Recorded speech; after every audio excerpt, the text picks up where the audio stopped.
mga kapatid. So, let's go to the Lord in prayer. And tayo po ay manalangin. Pag-pray po natin ang atin pong lesson ngayong umaga. Let's pray. Our gracious Heavenly Father, thank you sa inyong goodness sa amin. Salamat sa pagdala niyo sa amin dito upang pangaral ang inyong salita. Salamat sa araw ng Thursday kung saan, Lord, mapag-aralan namin ang inyong biyaya. And we know, Lord, the more we know your grace is the more we don't know. Because it is too immense, Lord. But Lord, one thing is sure na mangyari sa amin, the more we know your grace, the more it will amaze us, Lord. The more it will give us awe on how gracious you are to our lives. And ngayong umaga, Lord, as we attempt to know some one facet ng inyong biyaya, at sana po amin po itong ma-enjoy, Lord, at maibalik namin ang kapurihan po sa inyo. Tulungan nyo kami na as we know this, mag-abound kami sa appreciation and thanksgiving, Lord, sa inyong kadakilaan na ginawa po sa aming buhay. And we know, Lord, your grace is your all na binigay po sa amin.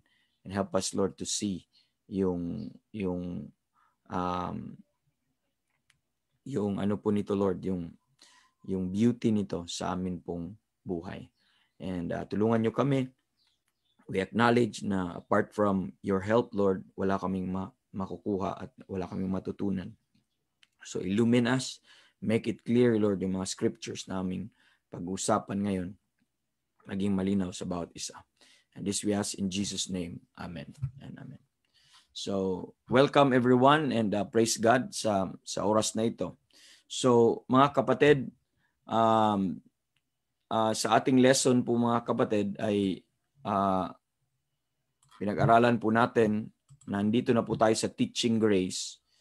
So as what I have told you, it's been 6 months na tayo nag-discuss sa series on grace po mga kapatid, at umabot na tayo this far ito pong sa teaching grace. So we already dealt on the word grace, on its definition and its nature and its biblical usage. Yun po yung introduction. We talk about also po mga kapatid yung 7 truths or 7 facts about grace. Na deal po natin, kasama po actually yun sa introduction. We talk about also the saving grace. Na pag-usapan natin yung saving grace. And next, not only the grace that saves, it's also the grace that keeps. So we talk about the keeping grace. And another facet of grace na naumpisahan natin last week is another nature of grace na naumpisahan natin ma-discuss last week, at yun po yung teaching grace, the teaching grace. So yung ating text po niyan po mga kapatid, sa Titus chapter number 2, in verse 11 and verse 12. In verse 11, we see the saving grace, and in verse 12, we see the teaching grace. So the Bible says in Titus 2:11, for the grace that bringeth salvation, the grace of God that bringeth salvation hath appeared. Kita niyo po? Hath appeared to all men. Okay? And verse 12, teaching us that, denying ungodliness, worldly lust, that we should live soberly, righteously, and godly in this present world. So the grace that saves in verse 11 is also the grace that teach. Amen. And that teaches. And in verse number 12. So as what we have dealt last time, in seeking an understanding of the teaching grace, the nature of the teaching grace, there is one necessary thing that we should give due consideration, mga kapatid, and that is to know the teaching of the law. Para ma-appreciate natin ano bang ibig sabihin ng teaching grace, we need to give due consideration sa teachings of the law. So, mga kapatid, as we know sa scripture, that there used to be a dispensation, a time period, where the law was in operation, that everyone is under the law. And that was the administration, and that was a dispensation, that everyone is under the teaching and under the law, the teachings of the law, and the law as the rule of life. Okay, let me say that, the law as the rule of life sa mga tao. And this is a covenant of works, itong teaching or itong law na ito. And this is the one principle also which is opposed to the teachings of grace. So ibig sabihin, it is opposite, okay? Opposite sa teaching ng grace na makikita po natin. So we dealt last time that there is a great confusion today concerning the place of the Mosaic law in the New Testament or in the believer's life now, po mga kapatid.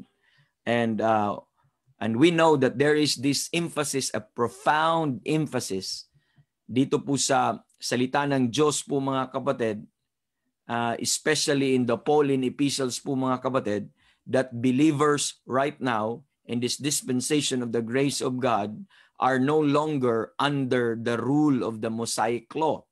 Dapat malinaw po sa atin yon.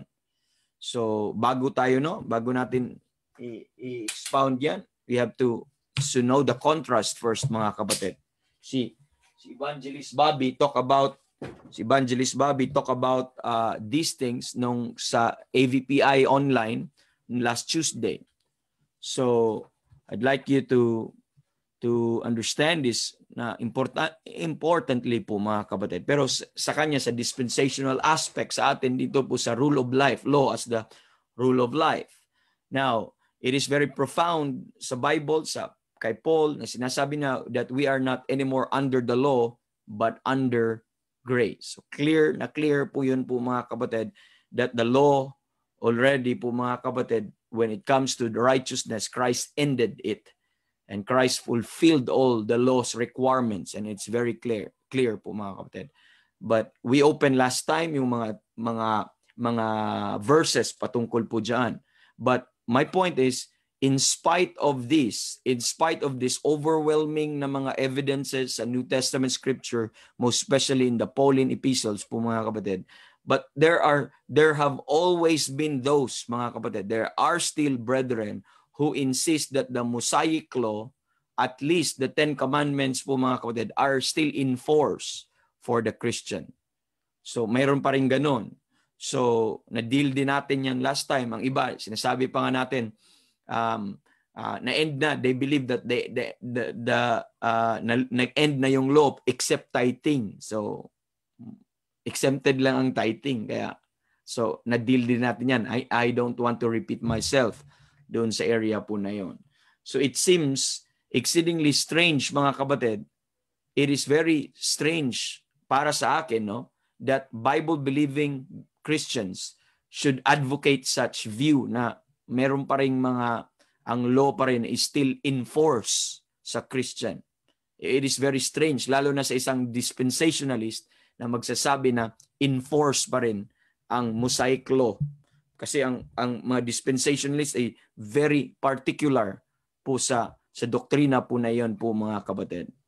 Because it is clearly, abundantly mga kapatid, na pinakita that in the Bible that we are no longer under the Mosaic law. And I'll say this, not just in part, but its entirety. And I say this, we are no longer under the Mosaic law in its entirety. Whether it's the civil law, whether it's the moral law, whether it's the ceremonial law, ano man, basta under the Mosaic law, we are no longer under the law in its entirety. I'll say that, okay? Okay? Say that again, it's in entirety. And indeed, mga kapatid, we are delivered from the law. Amen. We are even declared in Romans 7 verse number 4, we are dead to the law and we are delivered from the law. And now, right now, it is unthinkable that we are to deliberately place ourselves once again under its control. We place again, yun ang confusion po. They place again, just like that was the confusion in the early church sa Galatians. That's why Paul said, Christ had already given you, He already given you that liberty. Bakit? Sabi niya, let me read in Galatians chapter number 5, verse number 1, stand fast. He told the Galatians, Stand fast, therefore, in the liberty wherewith Christ hath made us free. Amen. And be not entangled again with the yoke of bondage. He made you free from that bondage. Bondage of what? Bondage of the law, po mga kapatid.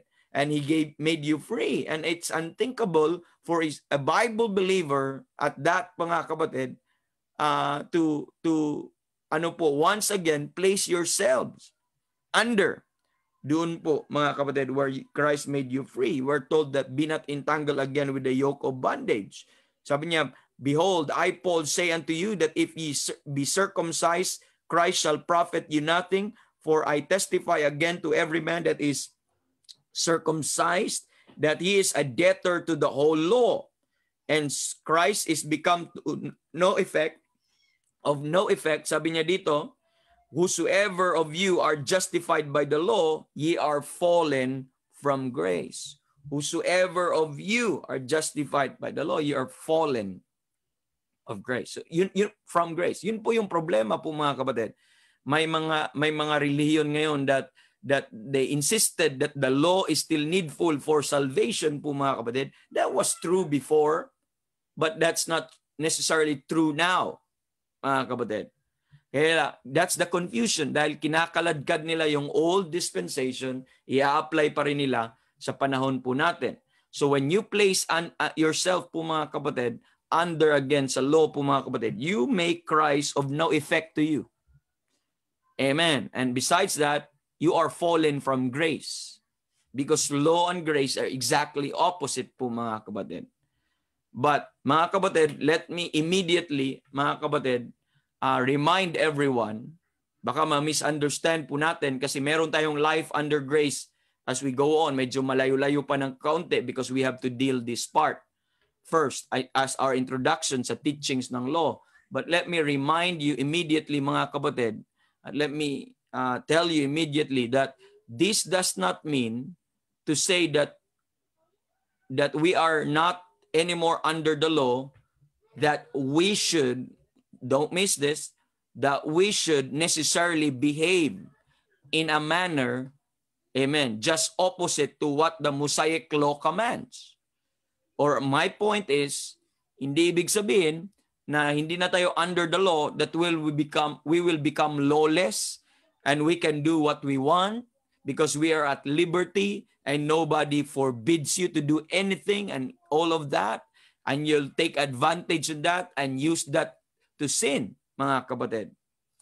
Lest also you are made liberty, you are made free, not liberty to sin, but liberty from sin. He made you dead to sin. And the question ni Paul is, how shall any man live any longer therein if you are already dead to sin? How can you live in sin? Amen. You cannot. Amen. The believer can sin, but he does not live in sin. Amen. So, it doesn't mean that you are no longer under the law, that we should kill, and that we should steal, or we should bear false witness, we should covet, and etc. And all of that, po mga kapatid. That's not the point. Because I'm telling you that even before the law was given through Moses, it was already declared in the Bible that to kill, to steal, to bear false witness, that they are utterly wrong. Okay? They're utterly wrong to do such evil things. And I would like to make that clear. Doesn't mean na you're under grace and God gave you already the license to do that. Because grace is not license. Grace is not licentious. Amen. To sin. It doesn't mean. But grace is also po, mga kapatid, not just a favor or a mercy given to you, but it is also a manner of life. As we go on this topic, we will have a topic right after the teaching grace. We will talk about life under grace. Okay? We will talk about life under grace. Doesn't mean that you could do what you want. That's not the point, mga kapatid. So, by contrast also, the dispensation we live in, which is the church age, or we call it the age of grace, mga kapatid, it is called the age of grace. This is not because, mga kapatid, God's grace has not been manifested in other ages. We don't say also that there is no grace in other ages. Okay? There is always grace. And God is always been the God of all grace. I'd like you to understand that. But this is the age of grace, mga kapatid. That is to say that the fullness of the grace of God is manifested in our time and age, and the full manifestation of the grace of God is that grace of God that bringeth salvation hath appeared to all men, and that is the Lord Jesus Christ, and grace is amen. He is the grace that bringeth salvation hath appeared to all men in this time and age. It is the full manifestation. I told you before po mga kapatid that there is a difference between grace, I'd like you, don't miss this, grace in a dispensation and dispensation po mga kapatid, dispensation of grace. So there is a big difference. Amen. There's a big difference between the two. And the key of understanding grace is you have to know the difference. Okay? We believe po mga kapatid that there is grace in every dispensation. Amen. And that is what we call grace in a dispensation. But our time and age, mga kapatid, it is the dispensation of the grace of God. And ibig sabihin, hindi lang grace in a dispensation, because even the dispensation is under the law, there's always grace there, or else without the grace of God, every man will die. Amen. Walang masisave po mga kapatid. Walang makasumpong ng favor ng Panginoon. Ubos tayo lahat po mga kapatid. At walang makalapit sa Panginoon. But there's always grace. Even, you know, where's the grace of God under the law? The grace of God under the law manifested doon sa animal sacrifices. Manifested doon sa mga offerings ng bullock, ng lamb, ng goats po mga kapatid. And what is that? That is for the forbearance of God against sin, and that is for their atonement po mga kapatid. That is for their temporal, ano po mga kapatid, yung remission of sins sa panahon po na yon. That's where the grace, they want na maka-experience ng biyaya ng Panginoon sa panahon nila. They have to do what God told them in order for God to show them mercy. And that is bring an animal sacrifice and offered it and follow what the law says. That's where the grace of God, amen, was expressed there. But right now, in this dispensation of the grace of God now is expressed in the person and the work of the Lord Jesus Christ, and everything all hinges there on the fullness of the grace of God is in the person and the work of our Lord Jesus Christ. And we enjoy the grace of God. It's because of who He is and what He has done for our soul 2,000 years ago. Mga kapatid, it manifested there. That's why you no longer to go and bring a bullock, an animal po mga kapatid, to experience the grace of God. You already experienced the grace of God when Jesus Christ died on the cross of Calvary po mga kapatid. And when He was buried and rose again, that's the grace of God. And if you like to experience the grace of God, go back to where God put, amen, go back where God deposited all the grace of God. And that cross, mga kapatid, is the bank of grace. This cross, mga kapatid, is the bank of grace. Diyan humuhugot ng Panginoon na bakit tayo maka-experience ng biyaya. Diyan humuhugot ng Panginoon. Why could God still be just?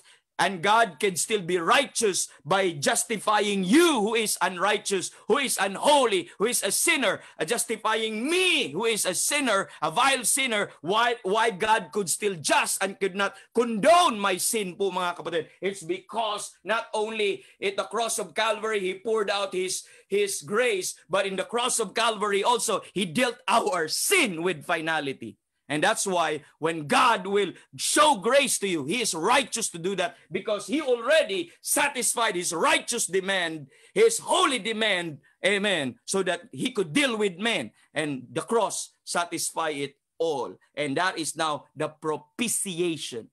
And that is where every bit of the grace of God flows. Because I who don't have favor on myself, I'm not favorable to God. But when I run to the cross, amen, the Lord could pour out His grace to you and me. So I'd like you to understand that. But nung dumating na si Kristo, nandito na ang biyaya ng Panginoon. Pero sa lumang tipan or sa ibang panahon, ang biyaya ng Panginoon ay pinapakita sa iba-ibang mga kapatid. Depende sa sinasabi po ng Panginoon. So you need to understand that this is Bible study. You need to excellently identify these things po mga kapatid. Amen. So this is the ultimate manifestation of God's grace. Kaya makikita mo sa Romans chapter number 5, you can read the whole Romans chapter number 5, that it's by one man, mga kapatid, that the free gift of justification by grace is coming from that one man. In Romans 3:24, which is, I like that verse, where we're told, mga kapatid, that being justified freely by His grace through the redemption that is in Christ Jesus. Do you see that? So the grace of God, the redeeming grace of God is expressed through the redemption that is in Christ Jesus. So that is to say, nung ikaw ay na-save, sa panahon po natin po mga kapatid, grace becomes an absolutely inseparable part of the believer's life. It is inseparable because what the music that we played earlier po mga kapatid, it's nothing but grace. Everything that we have, nothing less and nothing more than the grace of God. It's all about the grace of God. It is inseparable part of the believer's life in Christ. In the coming of Christ, by that first coming, in His death on the cross, in that shed blood of Christ po mga kapatid, the Mosaic law as the rule of life was terminated. The Mosaic law as the rule of life when Christ died was terminated. And it was evident to many passages of scriptures. Let me look at po mga kapatid, Ephesians chapter number 2. Let me read in verse number 15. The Bible says, having abolished in His flesh the enmity, even the law of commandments contained in ordinances, and to make in Himself of twain one new man, so making peace. The law and commandments contained in the ordinances. Anong ginawa Niya po mga kapatid? Abolished. Anong pong sabi sa Bible? Colossians chapter number 2, the Bible says in Colossians chapter number 2, it tells us in verse number 13 po mga kapatid, and you being dead in your sins and the uncircumcision of your flesh hath He quickened together with Him, having forgiven you all trespasses. Verse 14, blotting out. Ang paggagamit kanina, abolish. Ngayon, ang paggagamit, blotting out, mga kapatid. The handwriting of ordinances that was against us, which was contrary to us, and took it out of the way. It was done away. Ang paggagamit sa 2 Corinthians chapter number 3, that law was done away by Christ. Ngayon, it was took it out of the way, blotting out and took it out of the way, nailing it to His cross. Amen. That's how the Bible abolish, blot out, took it out of the way. Look at 2 Corinthians, as what I have told you. 2 Corinthians chapter number 3 po mga kapatid.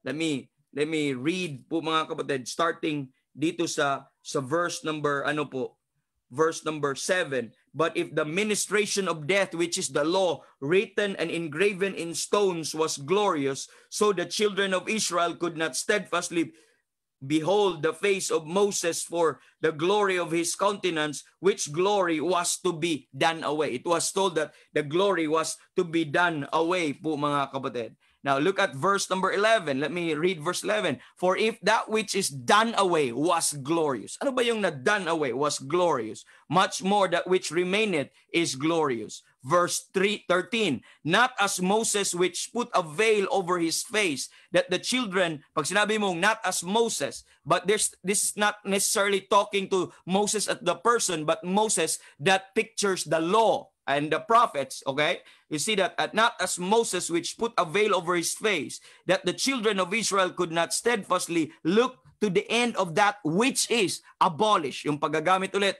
is abolished po mga kapatid. In verse number 14, but their minds were blinded, for until this day remaineth the same veil untaken away, and the reading of the Old Testament, take note, what is that? The reading of the Old Testament, which veil is done away in Christ, mga kapatid. Verse 16, nevertheless, when it shall turn to the Lord, the veil shall be taken away. I'd like you to take note on that usage. Romans chapter number abolished, done away, taken away, took it out of the way.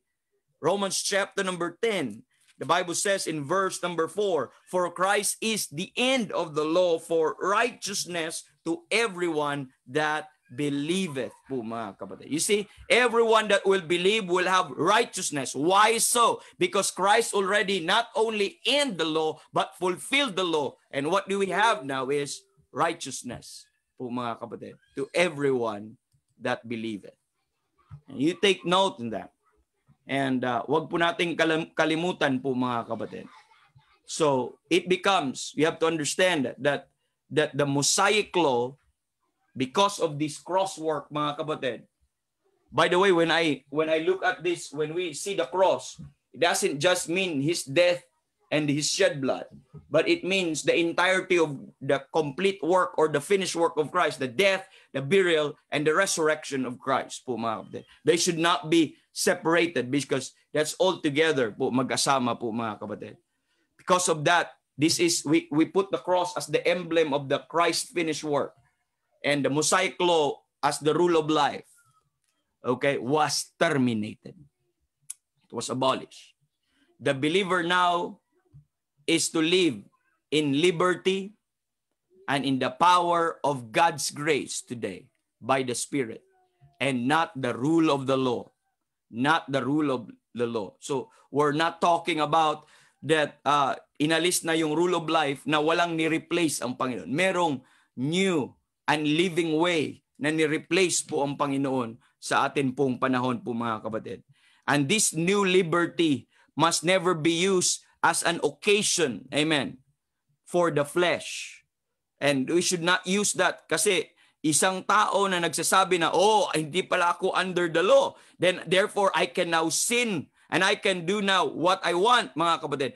You have a wrong concept of what the grace of God is. You are just displaying your ignorance about what the grace of God is.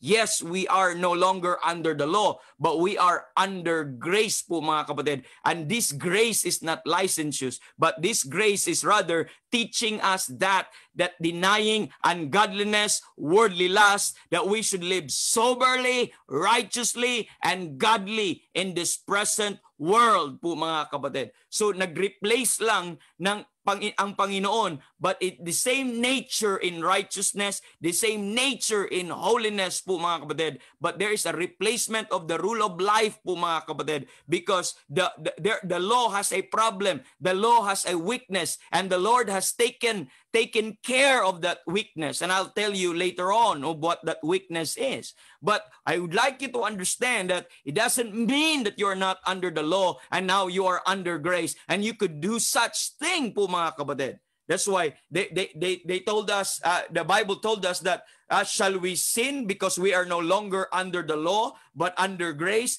God forbid. That's why the Bible says, how shall we mga kapatid, who is already dead to sin, can live any longer therein? So it cannot be. We are ignorant of that. Amen. That's why the Bible says only use that only use not this liberty. Use not this liberty to the occasion of the flesh. Po mga kapatid. But by love, serve one another. Galatians chapter number 5, verse number 13. Nor does not mean po mga kapatid, since we are no longer under the law, that the believer has no moral law or has no more rule of life. Mga kapatid. That's not what we mean. But simply po mga kapatid, the believer is to live righteously, amen, and godly, amen, by a new source of life, by a new source of rule of life, mga kapatid. And what is this new law that the Lord has given us, or new source of life? That's no longer the Mosaic law po mga kapatid. But if you look at Romans chapter number 8, if you look at Romans chapter number 8, in verses 2 to 4 po mga kapatid, in verses 2 to 4, the Bible says, for the law of the Spirit of life in Christ Jesus. So, if you are in Christ, amen, you are not lawless. You have a new law, but that's no longer the Mosaic law, but there is a new law, and the Bible calls it the law of the Spirit of life in Christ. So this law can only be experienced if you are in Christ. But if you are not saved po mga kapatid, you are still in bondage in that law. And you are still under that law po mga kapatid. But you can only be liberated out of that bondage, out of that yoke of bondage when you are in Christ and you have a new law. And this is now the law of the Spirit. No longer the law of the letter, but the law of the Spirit. There is no more that letter po mga kapatid, but it is now the Spirit. As 2 Corinthians chapter number 3, it tells us that it is far more glorious than the law which is by the letter or the Mosaic law. And the Bible says, for what the law could not do, we talk about the Mosaic law, that it is weak through the flesh. So that's the weakness of the law. It is weak through the flesh. So that's why po mga kapatid, because the people under the law could not entirely obey it, could not entirely keep it po mga kapatid. Their problem po mga kapatid is that, yun po, it's weak in the flesh. If people will live after the flesh, and if they don't have the Spirit of God, wala silang magagawa, because the law is perfect, the law is holy, the law is just, the law is the law. Amen. Then man is weak, man is after the flesh. Pero ginawa ng Panginoon ang weakness ng law. Ginawa ng Panginoon ng paraan ang weakness ng law. Paano? God sending His own Son in the likeness of sinful flesh, and for sin, condemn sin in the flesh. So that's why Jesus Christ came. And anong purpose po doon? Na lahat ng mananampalataya ngayon na in Christ, take note, that the righteousness, verse 4, that the righteousness of the law might be fulfilled in us. We could not fulfill the righteousness of the law. You may fulfill the letter, but we could not attain to fulfill the righteousness of the law because it is weak through the flesh. But Jesus Christ, amen, is the one who fulfilled the righteousness of the law. Na ikaw na isang believer ngayon, nang ikaw ay na in Christ, na-fulfill mo na din ang righteousness of the law. That's why the Bible says that the righteousness of the law might be fulfilled in us, who walk not after the flesh, but after the Spirit. Now, mga kapatid, wala ka mang set of rules. Wala ka mang Mosaic law na sinusunod. Pero if you walk after the Spirit, you already fulfill the law. Now, walking after the Spirit means you are bearing fruit of the Spirit. The fruit of the Spirit, right? You bear the fruit of the Spirit. When the context po ng Galatians, look at Galatians 3. Galatians 5 pala, not 3. Galatians 5. Ang context po ng Galatians 5, makikita po natin dito po sa verse number chapter number 5, makikita po natin in verse 16. This I say then, walk in the Spirit. Walk in the Spirit, and ye shall not fulfill the lust of the flesh. So, paano mag-walk in the Spirit? Atras ka ng konti. Look at verse 13. For brethren, ye have been called unto liberty. Use not liberty for an occasion to the flesh, but by love serve one another. You use your liberty to love. Amen. Wala naman sa 10 commandments ang love eh. Amen. That was unwritten law. But love is the righteousness of the law. There was this specific commandments na kailangan i-fulfill, but the key there, the secret there is love. Kung when you love, you will automatically do those things. But look at verse 14. For the law is fulfilled in one word. And what is that? Thou shalt love thy neighbor as thyself. Amen. And Jesus Christ fulfilled the law by loving us and dying on the cross of Calvary. He fulfilled that law po mga kapatid para sa atin. At ngayon, verse number 16. This I say then, walk in the Spirit, and ye shall not fulfill the lust of the flesh. When you walk in the Spirit, not only you will not fulfill the lust of the flesh, but on the other hand, you fulfill the law. And walking in the Spirit when you love. Walking in the Spirit is when you bear fruit of the Spirit. Look at the context. The run through na diretso in verse number 22. The Bible says in 22, but the fruit of the Spirit is love, joy, peace, long-suffering, gentleness, goodness, faith. Okay, meekness, temperance, against such, there is no law. I'd like you to take note on that. When you love, when you are peaceful, when you are joyful, when you are patient, when you are long-suffering, when you are meek, when you have this temperance, you know what? Wala kang binabangga na batas at wala kang binaviolate na batas. Against such, there is no law. And that is very, very clear. Kaya po mga kapatid, huwag mong isipin na hindi ka na pwede mo nang gawin na yon. But rather, we are told, you are not told, thou shalt not kill.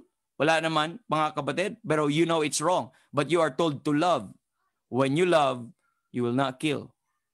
When you love, you will not covet.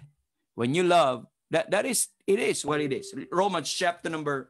So itong lahat na ito, when you walk after the Spirit and bear fruit of the Spirit and apply these things in your life, wala kang kinukontrang batas, but rather the righteousness of the law is fulfilled in us. Do you understand? That's why the law, this is now the law of the Spirit of life. The law of the Spirit is the law of love. The law of these fruits niya, of being peaceful, of being humble, of being faithful, of being all of this na nakikita po natin. Romans chapter number 13. Ano sabi sa Romans 13? Let me read Romans 13, verse 8. Let me read verse 8. Owe no man anything. Amen. But to love one another. So owing is not loving. When you owe someone, mga kapatid, that means you defraud someone. You defraud someone. So you are not given yung kung ano dapat, what is due benevolence sa isang tao po na yan. You are owing. But loving is not owing. But loving is giving. It's not getting, but it is giving. Amen. It is not stealing. Kaya when you owe, mga kapatid, as if you are stealing. But owe no man anything but to love one another. Look at verse 8 pa rin. For he that loveth another hath fulfilled the law. What part of the law? The righteousness of the law hath fulfilled in us when you love one another, when we love one another. Verse 9, for this, thou shalt not commit adultery, thou shalt not kill, thou shalt not steal, thou shalt not bear false witness, thou shalt not covet. If there be any other commandment, it is briefly comprehended in this saying, namely, thou shalt love thy neighbor as thyself. Verse 10, love worketh no ill. Love worketh no ill, whether it is owing, defrauding, killing, stealing, coveting, or whatever, or bearing false witness, that's an ill. But love worketh no ill. Amen. To his neighbor. Therefore, love is fulfilling of the law. So, you see, hindi man inano po mga kapatid, initemize sa atin kung ano yung mga dapat mong hindi gawin, but rather, we are told what we should do now. They are told what they should not under the law. We are told now what we should do. And what is that? Love, peace, joy, patience, long-suffering, meekness, faith, meekness, temperance. Against such, there is no law. So makikita po natin po mga kapatid. Amen. So we have to understand that way. And with these things po mga kapatid, ito yung sinasabi po natin. Ito yung law of the Spirit of life. But a great deal of confusion still exists over the issues of the law and grace. Yun nga lang yung problem. Hindi naintindihan kasi. And the place of the Mosaic law in the New Testament believer's life. And you know what happened to this confusion? Why there is confusion? Because of the fusion. The word is kon. Pag sinabi mong kon, then fusion. Pag sinabi mong kon, mga kapatid, it is with. Then fusion means mixing. When you fuse, okay? So, when you mix law and grace, pag fusion, imimix mo ang law and grace, hindi po pwedeng para magka-opposite principles sila. There are two opposing principles that just like the spirit and the flesh, hindi pwedeng magsama. They are contrary one to another. Law and grace is also two opposing principles. And confusion, okay, will result po mga kapatid when there is fusion between law and grace. And that is the struggle po mga kapatid ng maraming Kristiyano. And it confusion result also to legalism. Kaya nagkakaroon tayo ng maraming problem ngayon sa legalism po mga kapatid. Sa panahon po natin. Because of man's natural bent toward their legalism, either legalism or license. Dalawa lang ang pwede, no? Legalism. Ikaw, pag legalism, too much of the law. And yung isa po mga kapatid, makikita po natin ay license. Okay. Yun ang nagiging problema. Both po yun mga kapatid. Pag i-fuse mo dyan, either you fall on legalism or licentious. Yun po. And the place and function of the law has been an issue. That's really the issue. Kaya we need to understand truly, ano ba ang teaching ng grace? Para discriminately, ano po natin po ito mga kapatid, separate itong mga bagay na ito. That's really the issue in Christianity po mga kapatid. Even in the very early days ng Christian church, ng church po mga kapatid. There have always been those who sought, mga kapatid, to put the Christian back under the law. There are really those people who sought that under nila in the yoke of bondage po mga kapatid. Or to make the law necessary for both salvation and sanctification. Yan po ang problema. Salvation and sanctification. So, i-bring back nila ang law na importante po mga kapatid. As a result, mga kapatid, there's a very large section po, mga kapatid, sa New Testament that are related or written directly to this issue. And hindi po nagkulang ang Diyos Sinabi po sa Biblia na in-address po to ng Biblia directly to this issue that the Mosaic law has no longer hold in us, whether salvation or whether sanctification po mga kapatid. Wala nang hold. We're not under. As what I have told you, we're no longer under the law in its entirety. Amen. Sabi nila, siguro sa salvation hindi na, pero sa sanctification kailangan pa. No. It's not hindi ibig sabihin wala tayong rule of life or standard pagdating sa sanctification ngayon sa panahon natin. There is still, pero ang standard ng sanctification natin ngayon is grace because we are under grace. It is the whole new operation that every one of us should understand po mga kapatid. At hindi nagkulang ang Panginoon to remind us. Remember Acts 15. There was a council in Jerusalem. Remember that? Because there was confusion going on. Ano ba talaga? Kaya masisave ba tayo sa pamamagitan ng batas o wala ng batas? Kaya in-address po nila yung issue. Let's look at Acts chapter number 15 po mga kapatid.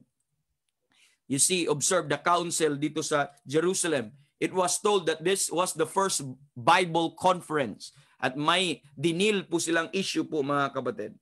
In verse number 1, let me read verse 1.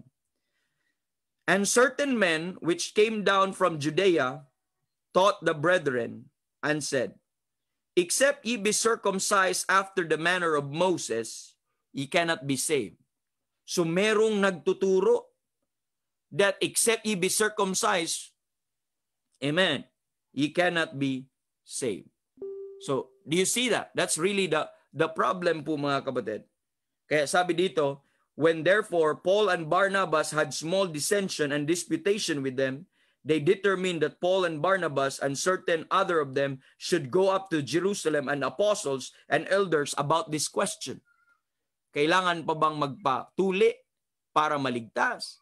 So pumunta sila sa Jerusalem to inquire about this.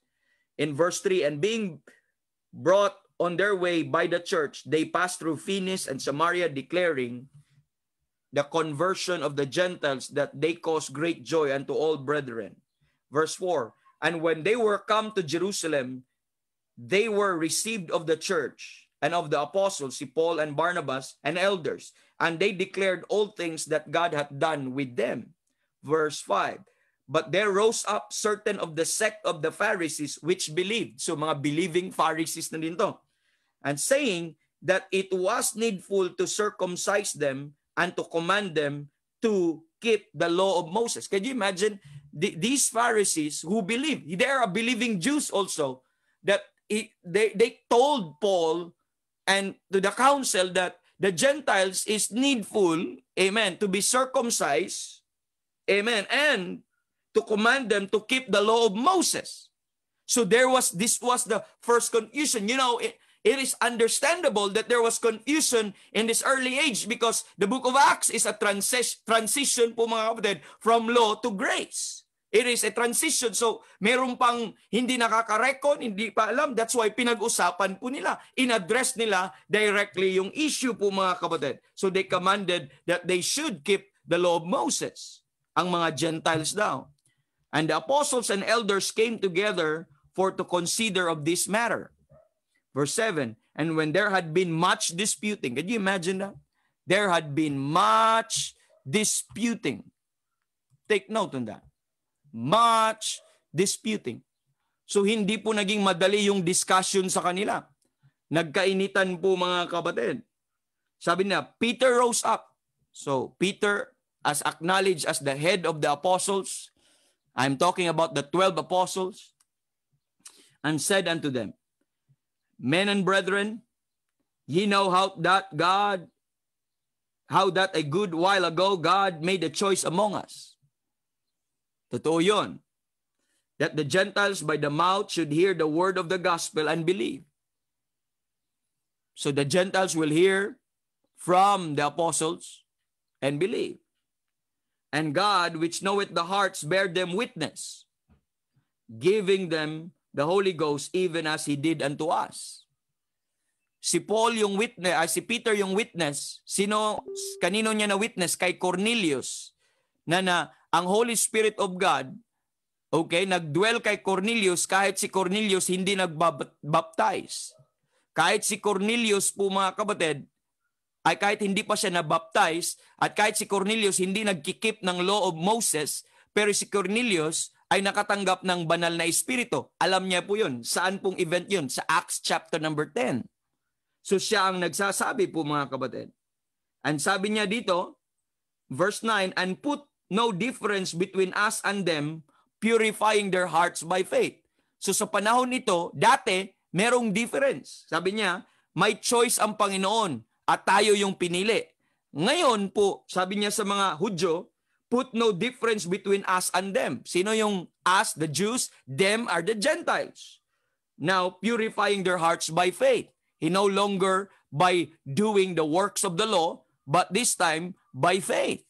Verse 10, now, therefore, why tempt ye God to put a yoke upon the neck of the disciples, which neither our fathers nor we were able to bear? Even their fathers, amen, have not even kept all of what the law was given to them. Now, this is the sentence, verse 11. But we believe that through the grace of the Lord Jesus Christ, we shall be saved, even as they. So malinaw po mga kapatid, na nilagyan nila na sentensya na hindi na ang Mosaic Law ang basis ng salvation at ng sanctification. But by the grace of God, they shall be saved. So it is evident po mga kapatid na makikita natin. So it is really the issue, dinirect po itong issue na ito. Nabasa natin kanina that it's done away, it has been abolished, it has been took out of the way, it was nailed to that cross. Mga kapatid, the ordinances. So, ito po mga kapatid, these passages were written against the legalistic use. Sinasabi ko sa inyo kanina, of the law. So, dahil may mga legalista talaga, kailangan mo i-keep, kailangan mong ganito, or else hindi ka holy sa harapan ng Panginoon. And one which promote works to gain points, para makagain ka ng merit. Pagdating sa grace kasi, it's no longer a merit system. Ang merit natin ay kay Christ na, hindi on how much we obey. It's not our faithfulness. It's not based, mga kapatid, how good we are. It's not based on how much we know. Our merits, we have no merits by ourselves, regardless of what we do. But our merits is still on this cross.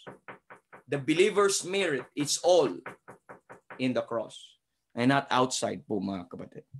Ayun ang problema. Yung mga legalistic na mga tao, they will say that God ay nagkakautang na loob sa kanila dahil matapat silang naglilingkod. God is obligated to bless me. God is obligated to show ang kanyang biyaya because ako ay ganitong ginawa ko. I have done this, I have done that for Him. No, that's a legalistic mind. Amen. You do these things. Nakagawa ka lang ng mga bagay na yon because biyaya ng Panginoon. It was not even your strength. It was not even your wisdom. It was not even, it's about Him. Everything falls on Him, po mga kapatid. So you try to work to earn merits from God? No. So that's the legalistic mind. Works of self-effort rather than a life lived by the power and personal leading of the Holy Spirit. Yun yung problema nila eh. Ang legalistic mind, mga kapatid, that is for their self-effort and for self-gain. That's a legalistic mind. Pero ang grace po mga kapatid, bibigyan ka ng grace ng Panginoon so that you could live a life by the power and the personal leading of the Spirit. You could live a life. Amen. So at the end of the day, when you live that life, you will not say, ang galing ko, no? You'll not say, grabe, ang dami kong nagawa. Ang buti kong tao. No. You will say, I am what I am by the grace of God. When Paul said, though I labor more abundantly than they all, yet not I, but the grace which was bestowed upon me. Yet not I, but the grace of God, which was bestowed upon me. That's always been the testimony ng isa pong Kristiyano who understand na siya ay naligtas ng grace. And of course, mga kapatid, other parts of the New Testament, in the other hand, is written also against the license and the misuse of liberty. Itong license use, dami ding sabi. Galatians 5:13, which we told, do not use your liberty for the occasion of the flesh, but by love serve one another. In Romans 6 verse 1, shall we continue in sin that grace may abound? God forbid. You see that? God forbid. In Romans chapter 6 verse 14, shall we sin because we are no longer under the law but under grace? The Bible says, God forbid. So marami po dun na salita. So they are both wrong. Legalism is wrong. Too much of the law is wrong. Then too much of liberty at ginagamit occasion of the flesh, license. Anyway, hindi naman mawawala ang kaligtasan ko. Anyway, saved naman ako. I can do what I want. License, that is condemned in the Bible.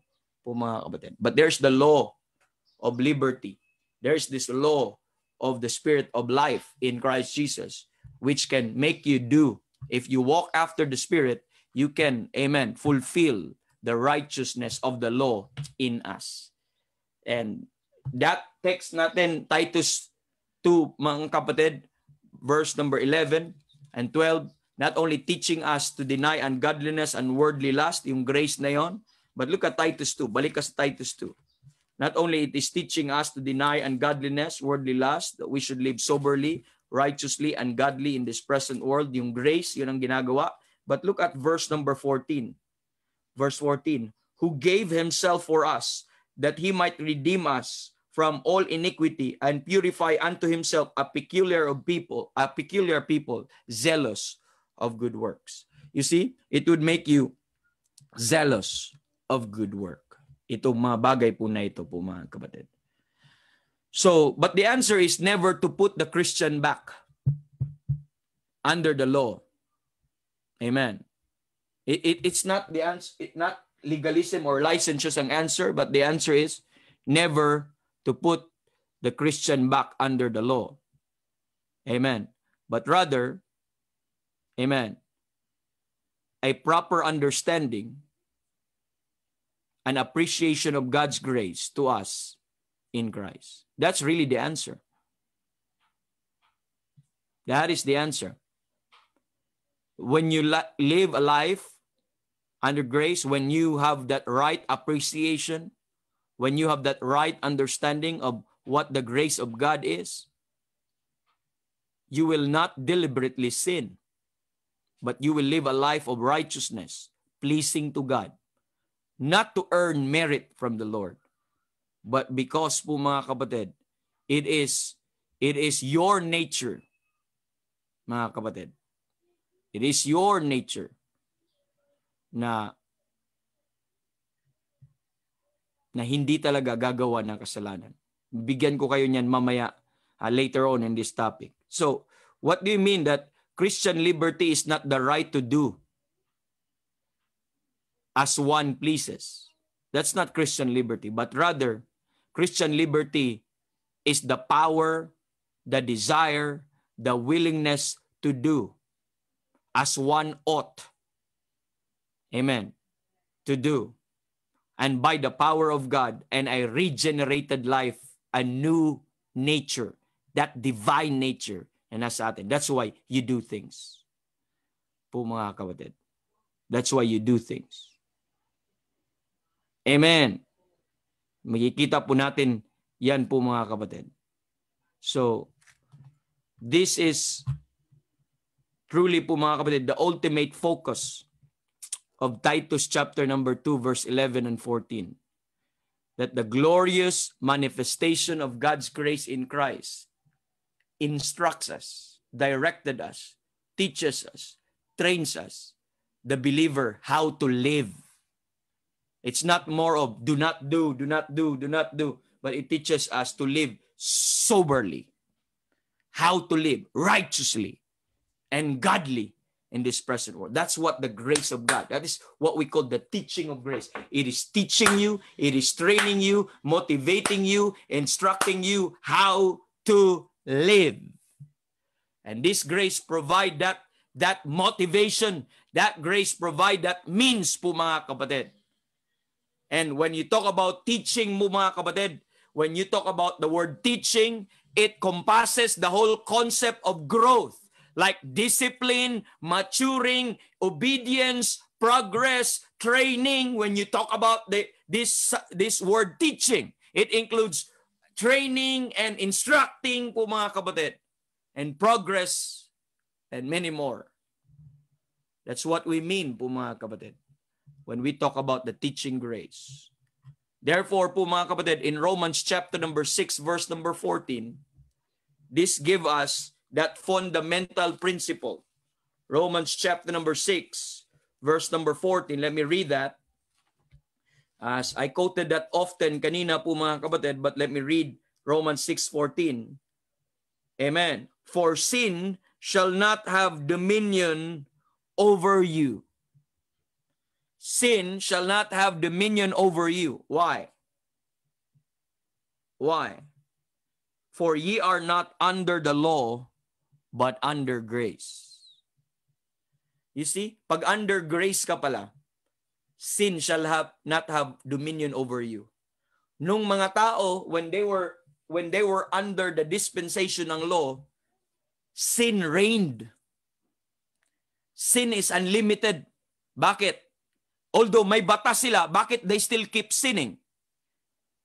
Nilagay kasi sa batas ang may flesh, who is still under the movement ng flesh at walang banal na espiritu, walang Holy Spirit. Kaya nagkaroon ng dominion over sin. Ngayon, under grace, tayo po mga kapatid, sinamahan pa ng Holy Spirit ang bawat mananampalataya ngayon. Therefore, sin shall have no more dominion over us. Po mga kapatid. And this verse gives us this fundamental principle as it relates the Christian's understanding. It relates to the believer's understanding with regards to the place of the law in the believer's life. And it's very clear po mga kapatid. Romans 6, that it deals mga kapatid with the believer's walk. Not salvation, but it deals with the believer's walk. It deals with the believer's sanctification po mga kapatid.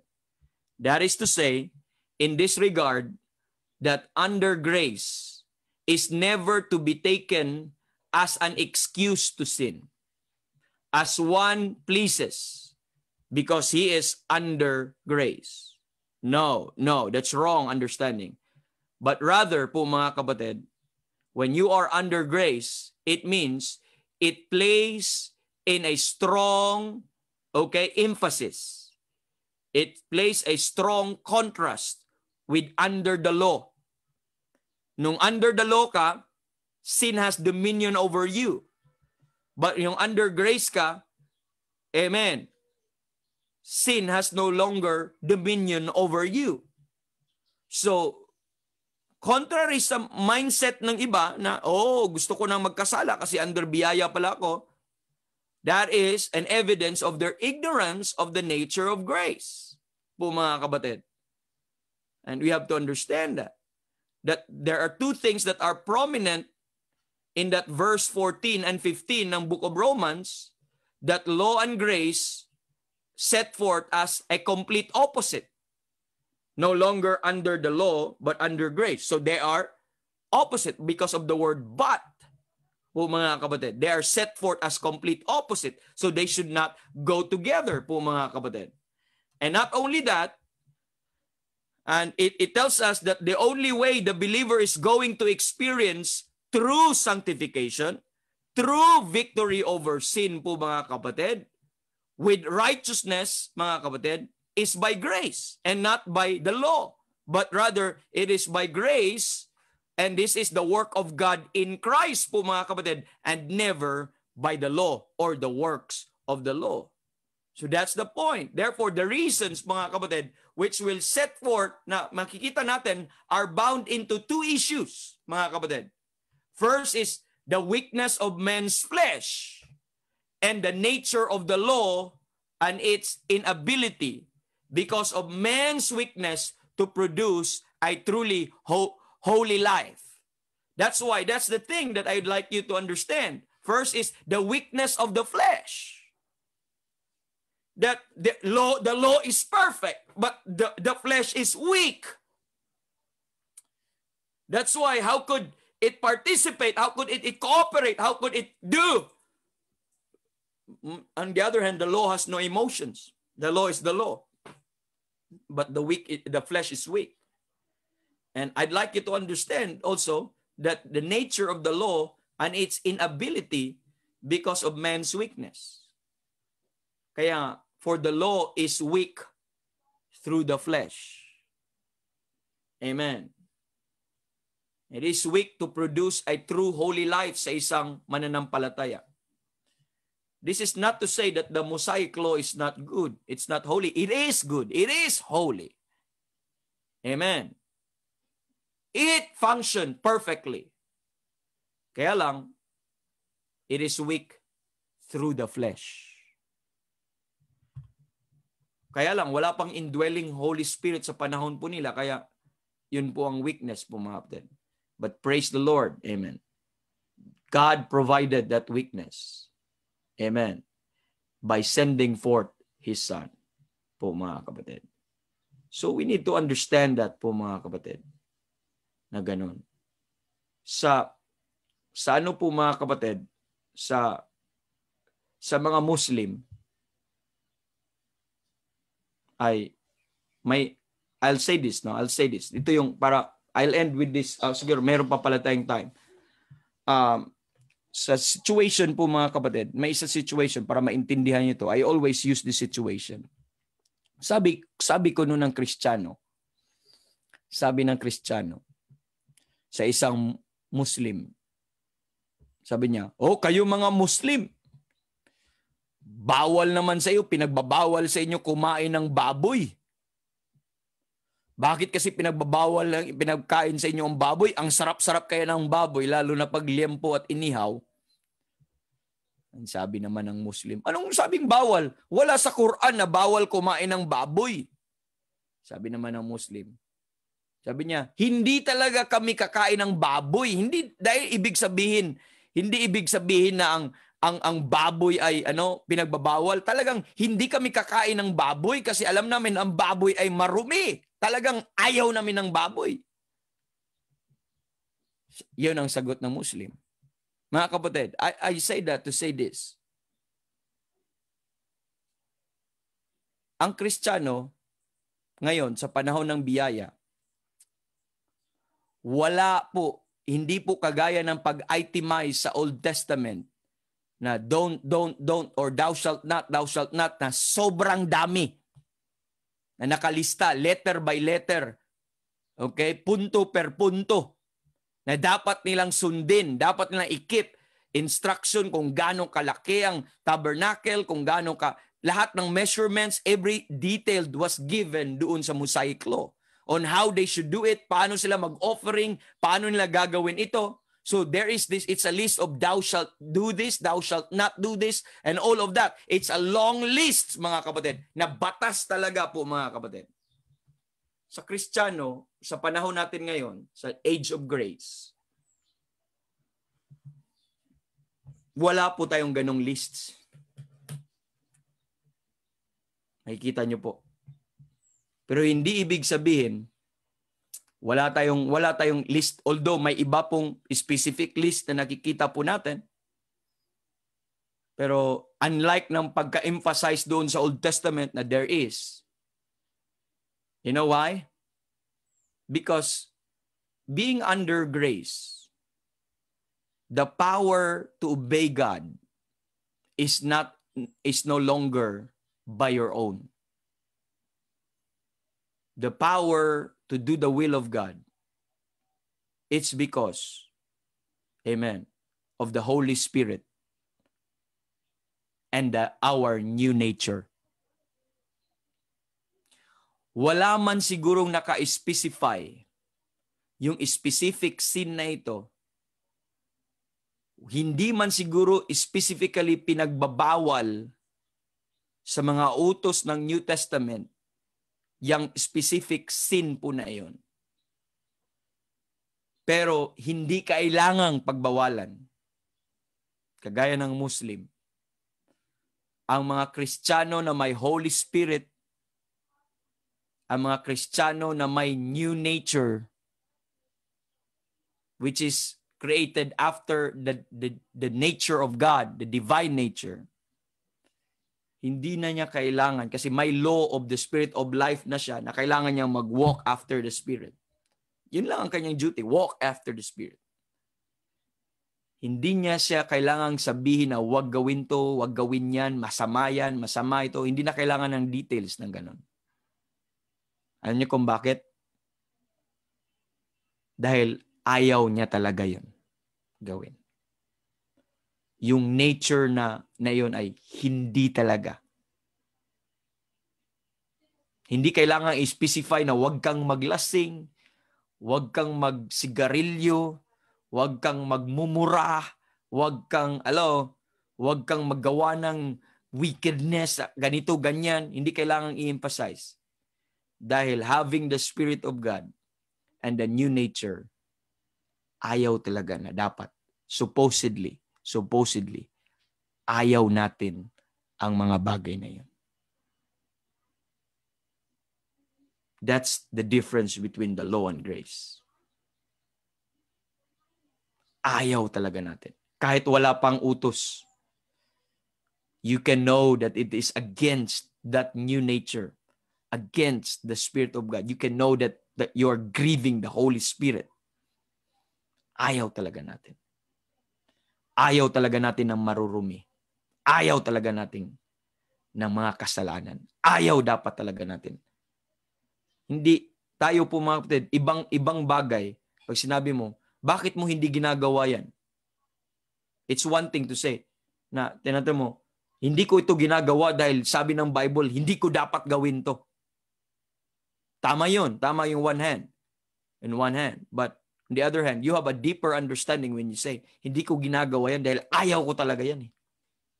Labag talaga sa aking puso, labag sa aking nature, labag sa aking understanding na gagawin ang mga bagay na yan. Ang legalism po mga kapatid, tingnan niyo natin ang mga legalist na mga tao, nagdidwell sila, bawal. Sa mga Baptist, bawal naman yan magpapantalon. Ang tingin nila, bawal. Sa mga Baptist naman yan, bawal naman yan magpapaganito, ganyan. Bawal naman yan kumanta ng worldly song. Bawal naman yan makipag-asawa sa mga hindi nila kauri. Bawal naman, bawal. Ang mga ibang Baptist naman na legalista, sabi nila na, ay bawal kasi sa relihiyon namin yan. Bawal kasi sa amin yan, kaya hindi kami nagaganyan. Bawal kasi. Or they do things, they want to be right in the eyes of men. Hindi nila ginagawa yung mga sinasabing, wag mong gawin to, wag mong gawin yan. Pero hindi talaga nila nature. Pero deep inside their heart, there is lust. Gusto ko kaya lang bawal Gusto ko sanang, kaya lang baka matanggal ako sa church. Baka makita ko ng mga kapatiran at malaman pa ako. Pogi sana May mga young people tayo dito. Pogi sana tong lalaki na ito. Kaya sabi lang, lagi nagpipreach na be not unequally yoked together with unbelievers. Bawal kasi sa amin yan. Pero crush ko siya. Pero mahal ko na siya. Pero gusto ko na siya. Legalist. Hindi man niya, tingnan po, hindi man niya by act nagawa yung isang bagay na yon. Hindi man siguro siya nagka-relationship sa isang tao na yon. Hindi man siguro. Pero ang kanyang heart nahulog na. Dahil hindi niya nature. May naalala ko one time po mga kapatid na of course gusto ko magkaroon ng reformation, no? Reformation. Sa akin, bago reformation without salvation. So, of course, you know my life. I'm not a good person. I don't have a good life in the past. I've been into drugs and all of that in my younger years. And there's one time, minsan, mauntog ka sa pag alam mo yung gumagapang ka, ng one time kasi gumagapang na ako sa lasing, na natutulog na ako sa sarili kong suka. So, dinadala na lang ako sa bahay, nakakahiya. So, sasakay ako ng jeep minsan, nakaganyan, nakatulog na ako galing sa eskwela. Tapos, sinusukahan ko pa yung mga kasama ko sa jeep na yun po yung mga nangyayari sa buhay ko. So, sa sobrang high na ng shabu ng mga time po na yon, mga kapatid, hindi ko na alam. Dami ko nang ginagawa. Tapos, pag ma-okay ka na, ganun pala, binuhat ka pala, ganito. So, sabi ko, hindi na nga ako mag-inom. Hindi na muna ako magsigarilyo. Pass muna ako dyan. Ayaw ko na. New Year's resolution ko. Hindi muna ako magawa ng ganito, ganyan. Ayaw ko na muna. Hirap pala ng ganyan. Kawawa. Hindi ko na malayan na yun na nagawa ko. So, hindi ako lumabas ng bahay. One time, inutusan ako ng nanay ko. And kagaya ng mga excuse ng iba, hindi lang naman totoo sa akin, totoo to sa marami. Yung mga barkada ko ulit, agay, nag-inuman na naman ng Red Horse. Kunyari, padedma-dedma ko, daan ulit ako. Sabi ko, ayoko bro, ayoko na, Brad pala, ayoko Brad, or pre, yung tawagan namin dati. Di muna ako iinom. Pass na ako dyan. Si dami na akong mga consumption na binigay sa parents ko. And maya-maya, isip ko, kasarap, Red Horse. Naintindihan niyo yung punto ko? Kaya maya-maya, malamig ba yan?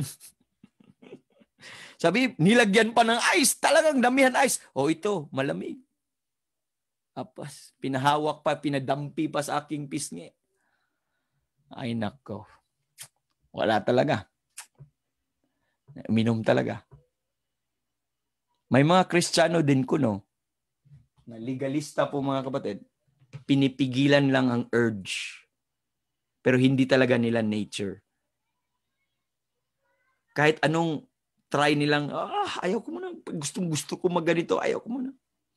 Pero at the end of the day, kung wala lang nakatingin, they'll do that. Kung wala lang yan ang problema. Akala mo batas, nasa batas ka. Ang binigay sa iyo ng Panginoon na hindi batas, kundi nature.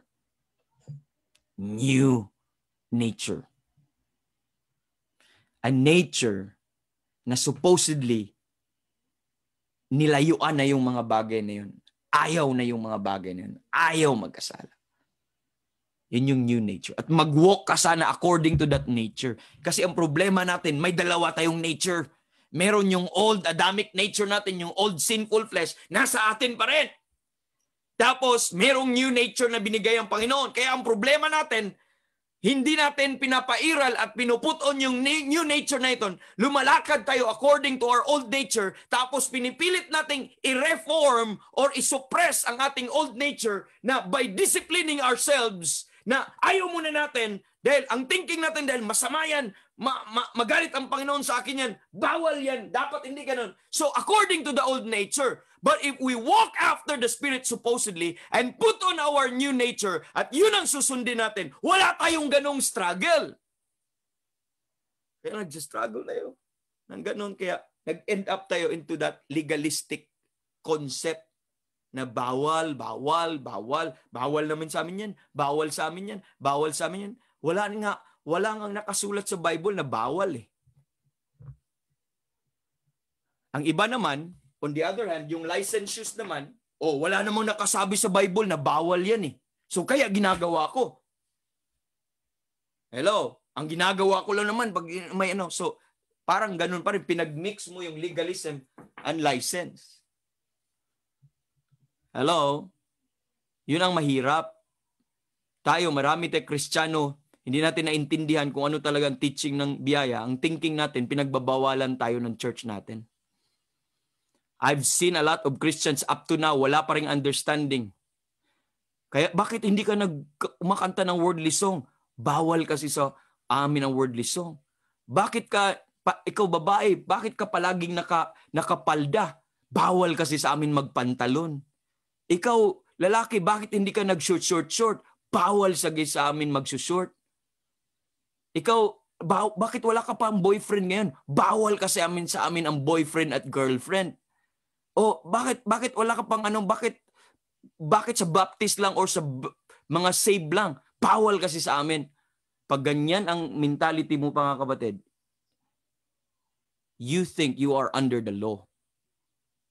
You still live according to doon sa batas. Kaya at the end of the day, magkaroon talaga ng dominion ang sin over you. Kasi yun pa ang understanding mo eh. Hindi mo pa talaga naintindihan kung ano ang biyaya eh. But rather, ang mga nakaintindi sa biyaya, ba't hindi ka nagaginton? Hindi naman ako, ba't hindi ka nagpapasexy suot? Nakakadiri yan. Hindi ko maisip ang sarili ko na ganyan. Naintindihan niya, pinapairal niya yung new nature niya na ayaw sa kasalanan. Parang yung Muslim lang kanina ba? Ba't pipilitin? Sabi niyo, hindi kami binabawalan na kumain ng baboy. Wala sa Quran namin yan. Wala naman nakasulat. Talagang ayaw namin ng baboy. Kita niyo po, mga kapatid? Ayaw talaga namin ng ganyan. Ayaw talaga namin, kakadiri yan. Buti pa sila may ganung concept. Kristiyano po, mga kapatid, supposedly ganun na ang ating understanding. Ganun na ang prinsipyo po natin. At hindi tayo mag-function according to the legalistic view or licentious view po, mga kapatid. Hindi sa ganung kapamamaraanan. Amen. Kaya mag-iral ka ng ganon? Wala talaga eh. Hirap talaga ang isang Kristiyano na ganun ang pinapairal eh. And I will end with this mga kapatid, illustration. There was this, I think sabi ko na din ata, patuloy ko lang naman tong mga sinasabi, paulit-ulit ko na naman tong iba po, mga kapatid. There was this story lang naman tong mga bata, but may matutunan tayo dito. There was this shepherd po, mga kapatid, na nag-shepherd sa kanyang sheep. So nililid niya sa green pasture. Sabi niya, dahil sunod lang ang mga sheep doon sa shepherd, pupunta sila sa greener pasture. So maya-maya as they walk doon po, mga kapatid, sa papunta sa path doon sa greener pasture, may isa doon na sumama sa puti din ang kulay kasi. May isa doon na sumama doon sa flock na lumihis ng landas. Yung iba sumusunod lang tuluyan. Yung isa ay lumihis ng landas. At paglihis niya landas po, mga kapatid, pumunta siya sa isang swamp, yung may putik, at doon po siya lumublob at naligo po siya at enjoy siya. While ang iba ay iniwasan yung putik na yon at pumunta po doon, siya naman ay lumublob sa putik niya. Nalaman tuloy po, mga kapatid, na hindi pala yun sheep, baboy pala yun. Kasi ang mga sheep, ayaw nila ng dumi. Ayaw nila ng putik. It is their nature na ayaw nila ng ganun po, mga kapatid. It is their nature na ayaw nila ng ganun. Pero ang baboy po, mga kapatid, kahit anong linis mo yan, maghahanap ng putik yan at maliligo at doon sila na-enjoy, palublob sila, ganun-ganun sila, gustong-gusto nila. At ang masarap sa kanila yung maruruming mga pagkain. So kain pa kayo ng baboy, no? Kain din ng baboy, liempo, masarap, di ba? So yung mga doon, mga panis na kanin, yung mga tinatapon nyo na, yun ang gusto-gusto nilang pagkain, pero lutuan mo yan, ulaman, wala, ayaw niya yun. Doon, baboy pala yung naglublob po doon, mga kapatid. Nature niya yun eh. Kahit mag-anyo pa siyang sheep, kahit magmukhang sheep pa siya, kahit maglakad siya na parang sheep, kahit magmukha siya parang sheep, sunod-sunod siya sa pero pag may offer dyan na incline sa kanyang nature, kakagat yan at pupunta yan doon at it will reveal. Na gusto pala, akala ko sheep, sunod-sunod lang kasi sa amin, akala ng iba na kapatid nila, naligo pala dun. Bakit naman yung gustong-gusto nila? You see that, mga kapatid? Sin shall have no more dominion over us. Amen. We should not be living in sin. You don't need checklists on what you should do and what you should not. But your very nature, that new nature na inimpart ng Panginoon sa iyo, if you walk after in the Spirit, you walk after the new nature po, mga kapatid, you will find yourself na bakit hindi mo na gusto. Mga kapatid, I abhor smoking now. I abhor drinking now. I abhor taking these addictive drugs by the grace of God right now. Ni minsan, malamig ba yan? Wala na. Ni minsan, para na akong masusuka, para na akong amoy lang ako ng smoke, ay iba na ang aking Because bago na nature natin eh. Umiiral na dapat tayo sa new nature. At ang grace, mga kapatid, ay umiiral, nag-operate sa new nature at sa Spirit of God. Pero ang law, mga kapatid, umiiral after the flesh. But it is weak after the flesh. Kaya mangyayari, parang sinuppress mo lang, pinigilan mo lang yung gustong-gusto, napigilan siguro sa ngayon, sa sunod may opportunity. Wala talaga. Puputok at puputok yan. Kaya let's encourage one another to walk after the new man. And that is the teaching ng biyaya. He wants you, the grace of God will teach you how to live. Amen. At that new life. That is, mga kapatid, the principle. It would teach you po, mga kapatid, how to live. It's not teaching you ano yung pinagbabawal.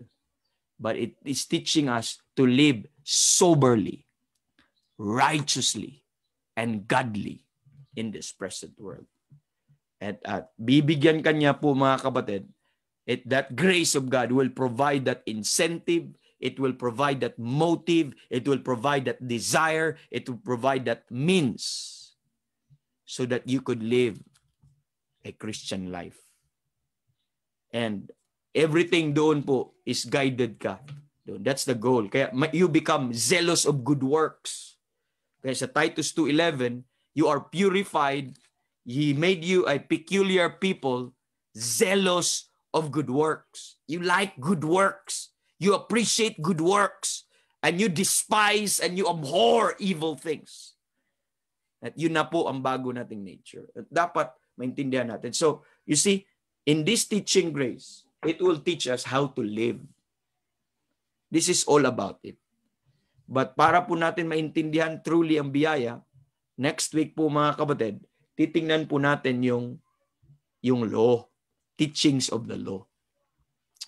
Tingnan natin yung teachings of the law para pagdating natin sa teaching grace, napaka-sarap, napaka-dali lang po sa atin. Dalawa lang naman yung Kristiyano ngayon eh.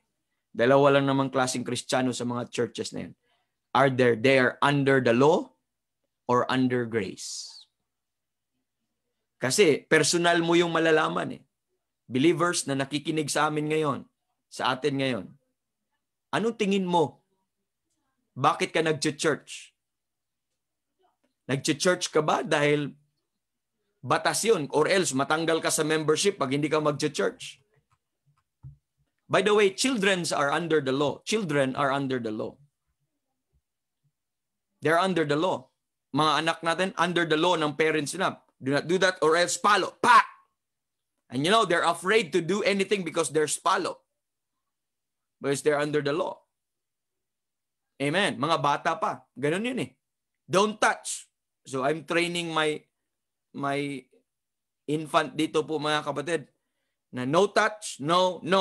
So meron pong every time meron pong consequence na palo. Pak. Kasi nagtitrain. Many times, over and over po. Tinitrain muna sila, pinoprogram, pak. Wala pang understanding eh. Ganun pa eh. Tingin nila sa mga sarili, bawal. Bawal, puno naman ng bawal, puno ng bawal. So ganun pa. But when they grow up, they will learn how to love, how to respond, how to obey. They will learn like that po mga kapatid. When they love, they will not disobey because they love their parents. Amen. Pero dati, they will not disobey. Ay, hindi ako mag-disobey dahil papaluin ako because they're afraid of the consequence. That's children.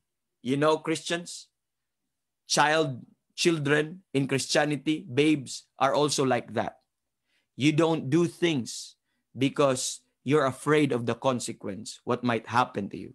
And you don't do things because you are not allowed to do. Pero pag ikaw ay mag-grow, Kristiyano ka, you don't do things because you love the brethren. You would like to become an edification.